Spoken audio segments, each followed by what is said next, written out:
কবির আহমদ মধুভাই ও আমার সহযোদ্ধা আহ্বায়ক কমিটির নেতৃবৃন্দ, আমার সামনে উপস্থিত বিভিন্ন ওয়ার্ড থেকে বিশেষ অতিথি হিসাবে অনেকে এখানে উপস্থিত আছেন। আমার বউ বাড়ি থেকে, হাজিয়াটা থেকে, ব্রাহ্মণগাঁও থেকে, মধুকুনি থেকে এবং মানসীনগর থেকে অনেক নেতৃবৃন্দ এখানে উপস্থিত আছেন। আপনারা আজকের উপস্থিতি দেখে মনে হচ্ছে এই ৩ নং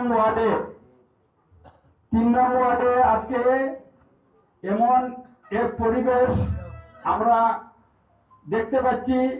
গতকালকে এই ২ নং ওয়ার্ড মল্লিকপুর আমরা ওয়ার্ড সমাপ্তির পর থেকেই অদ্যাবধি আপনাদের মধ্যে যে প্রাণবন্ত একটা সম্মেলন উপহার দিতে পারবেন, এটা আমরা গতকাল থেকে উপলব্ধি করতে পারছি। আমি ৩ নং ওয়ার্ডবাসীকে আজকে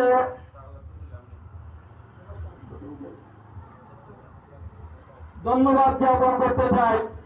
এজন্য আপনাদের এই ৩ নং ওয়ার্ড কর্তৃক আজকের সম্মেলনে আপনাদের সহযোগিতা, আপনাদের ভালোবাসা এবং বাংলাদেশ জাতীয়তাবাদী দল বিএনপি দলের নেতৃবৃন্দের প্রতি আমি আমার দলের পক্ষ থেকে আপনাদেরকে কৃতজ্ঞতা ও অভিনন্দন জানাচ্ছি।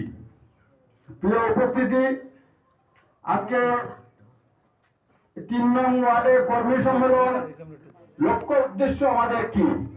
আহ্বায়ক কমিটির উপস্থিতিতে, সভাপতির উপস্থিতি এবং আপনাদের উপস্থিতি আমাদের প্রাণবন্ত করেছে।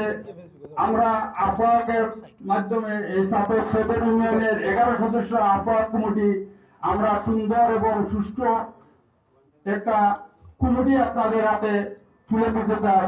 আপনাদের সবার সহযোগিতা কামনা করি। প্রিয় নেতৃবৃন্দ, আমরা জানি 51 বিশিষ্ট একটা কমিটি হবে এই ৩ নং ওয়ার্ডে। আমরা স্বচ্ছ রাজনীতিবিদ এবং ত্যাগী নেতা কর্মীদের নিয়ে একটি কমিটি করতে চাই। এই কমিটি এমনভাবে আমরা উপহার দিতে চাই যাদেরকে দায়িত্ব দিলে আমাদের দলের দায়িত্ব সঠিকভাবে পালন করতে পারবেন। আমরা মুরব্বী